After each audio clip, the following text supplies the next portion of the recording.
Do you want to walk into a room and command it without saying a word? Do you want people to think twice before they try to play you? Do you want to be the most dangerous person in any situation without anyone realizing it? I'm about to hand you 5 psychological tactics that make that possible. You're getting 5 Machiavellian tactics used by people who hold real power. Why these work when everything else fails. Backed by dark triad research. Exact deployment strategies you can use today in relationships, at work, in any social situation. The psychological mechanisms that make these devastating. How to recognize when someone's using them on you. The one rule that separates strategic power from sociopathy. When to escalate and when to pull back. Here's why most people have zero power. They operate emotionally, not strategically. Emotional reactions are predictable. Predictable means controllable. Research proves high Machiavellians score higher on strategic thinking and lower on emotional reactivity. Those who control emotions control outcomes. Dark triad traits, Machiavellianism, narcissism,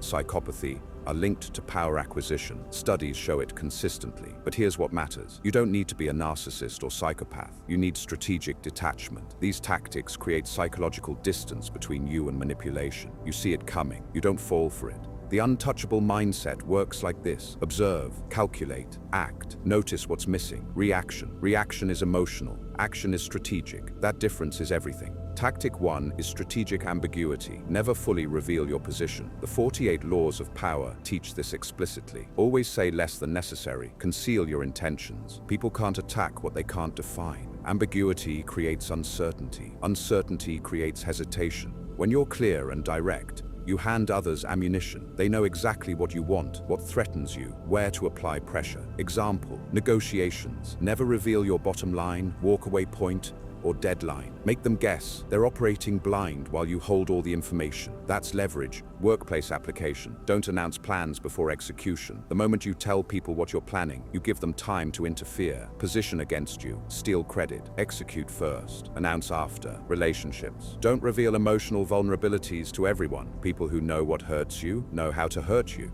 Here's the formula. Give enough to seem engaged. Reveal nothing critical. Sample language you can deploy right now. I'm considering my options. That's interesting. I'll think about it. Let me see how things develop. You're acknowledging without committing. Present without being penetrable. What destroys this? Over-explaining, justifying decisions to people with no stake in them, seeking approval before you act. Every explanation is a potential weakness. Every justification is a crack in your armor. Advanced move, controlled revelation, deliberately reveal false vulnerabilities to misdirect. Let them think they know your weak point while protecting the real one. Tactic 2 is emotional detachment. Observe without absorbing. Machiavellians have reduced emotional reactivity. Research proven. They feel emotions but don't let emotions control behavior. Detachment isn't sociopathy, it's strategic emotional regulation. When someone insults you, provokes you, tries to guilt you, their goal is a reaction. They want anger, defensiveness, tears, justification. Your reaction is their power. It proves they can affect you. It proves they have leverage. Detachment removes leverage completely. How to deploy this in real time? Mentally step back and observe the interaction like you're watching a movie. Someone's yelling at you. You're not in the scene. You're watching it. Ask yourself this. This person is trying to make me angry. Why? What do they gain? Once you see the strategy,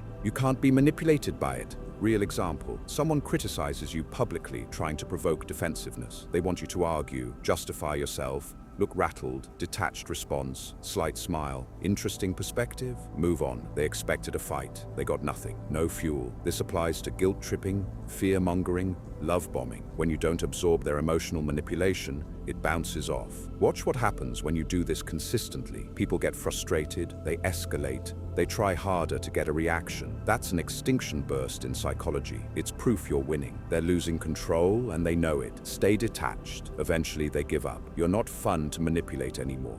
Tactic 3 is mirroring and adaptive persona. Become what they need. The Machiavellian chameleon effect. Adapt your persona to the situation, not being fake, being strategically flexible. Research shows high Macs excel at reading social cues and adapting behavior. People trust those who are like them. Mirroring creates rapport. Rapport creates influence. With authority figures, mirror competence and professionalism. With peers, mirror collaboration. With subordinates, mirror mentorship. You're not changing who you are. You're emphasizing different aspects depending on who you're dealing with. Example, job interview. Research the company culture first. They value innovation, emphasize creative problem solving. They value stability, emphasize reliability and process. You have both qualities. You're highlighting what they want to see. Example, negotiation. Mirror their communication style. Formal and data-driven. Bring data. Speak formally. Casual and relationship-focused. Build connection first. Numbers second. The key is sequence. Read the room first. Adapt second. Don't guess. Observe, then mirror. Advanced technique.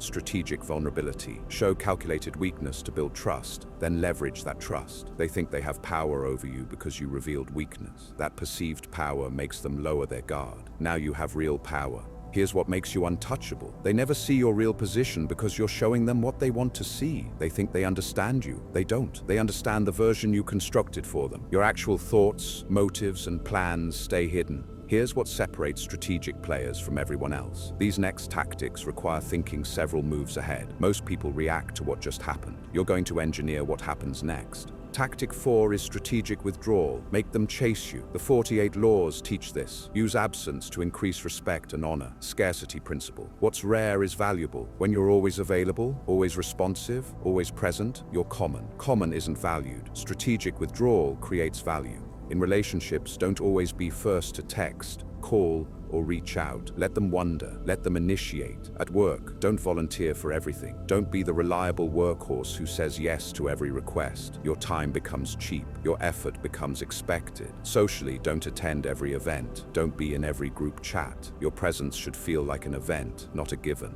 Why this works is fundamental. People want what they can't easily have. When you withdraw, they wonder why. They question what changed. That uncertainty makes them invest more energy trying to secure you. Example, someone's used to getting your immediate attention. You always respond right away. Then you stop. Hours to respond. Sometimes a day. They start chasing, calling more, asking if everything's okay, seeking approval, wondering if they did something wrong. Power shifted. They went from being pursued to pursuing. You didn't insult them. You didn't fight. You just became less available. Your value increased. When to deploy this matters, after establishing value first. Don't withdraw when you haven't built anything. You need to be worth missing before absence creates desire. Build the relationship, create dependency, then strategically withdraw. Advanced move, strategic re-engagement. When you return with higher value. You were doing something that made you more valuable. Now they're getting an upgraded version. This makes you untouchable because your presence becomes a reward they have to earn. You're not chasing anyone. You're not begging for attention or approval. They come to you. They work to keep you. That's power. Tactic 5 is controlled information warfare. Weaponize what you know. Information asymmetry equals power. Game theory confirms it. The person who knows more and reveals less has leverage in every interaction. The formula is simple. Gather maximum information. Reveal minimum information.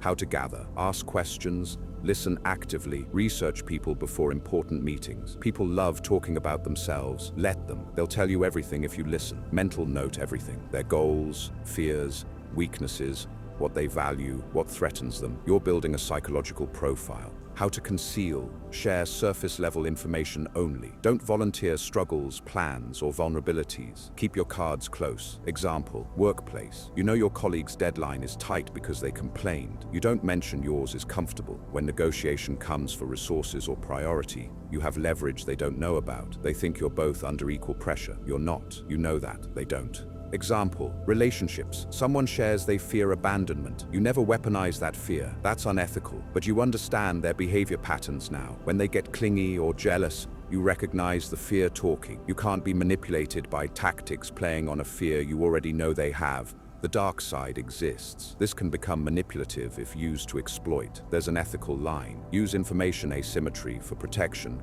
and strategic positioning. Don't use it for harm. Defend yourself. Gain advantage in competitive situations. Don't destroy people who never threatened you. This makes you untouchable because you're always operating with more information than others realize. They think it's an even playing field. It's not. You know things they don't. You see patterns they miss. Knowledge is power. Now the ethics and the line. These tactics are tools. Tools build or destroy. Machiavellianism without ethics becomes sociopathy. Use these to protect yourself and gain strategic advantage. Don't use them to harm innocent people. Defensive versus offensive. Defending yourself from manipulation is justified. Attacking without provocation isn't. Someone tries to manipulate you. You use emotional detachment, and strategic ambiguity to shut it down. That's defense. That's ethical. You target someone who never wronged you just to practice. That's offense, not ethical. Self-awareness check. If you enjoy causing pain, you've crossed the line. These tactics should feel strategic, not sadistic. No pleasure in suffering itself, only in the outcome. The protection,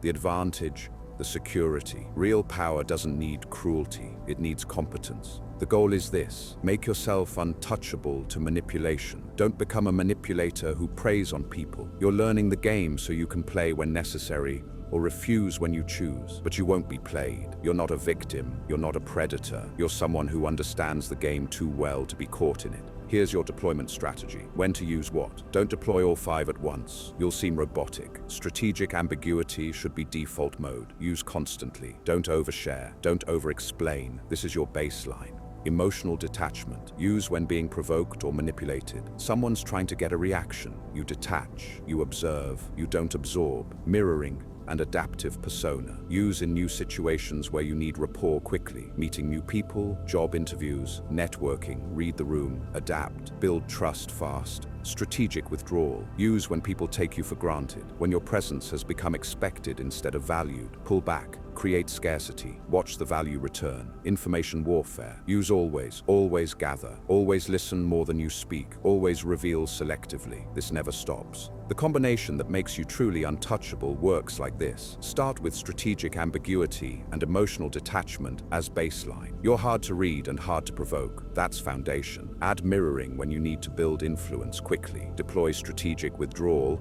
when you need to increase value. Layer information control throughout everything. Always gathering, rarely revealing. This combination makes you psychologically bulletproof. People can't manipulate you because you don't react emotionally. They can't predict you because you don't reveal your position. They can't take you for granted because you withdraw when they try. They can't leverage information against you because you don't give it. When you need to influence them, you can because you've mirrored what they respond to. You're operating on a completely different level now. Most people are reactive, emotional, transparent, easy to read, easy to control. You're strategic, calculated, opaque, impossible to read, impossible to control. That's what untouchable means. You now have 5 tactics that make you psychologically untouchable. Most people will never learn these. They'll spend their lives being read, controlled, manipulated by those who understand the game. You're different now. You see the game. You understand the mechanisms. You can deploy the tactics. Master these, and you become the person who can't be played. The person who sees manipulation before it lands. The person who controls emotional responses instead of being controlled by them. The person who creates value through scarcity. The person who always knows more than they reveal. Subscribe to Mentis Arcana. We decode the forbidden psychology of power and influence. Use it wisely.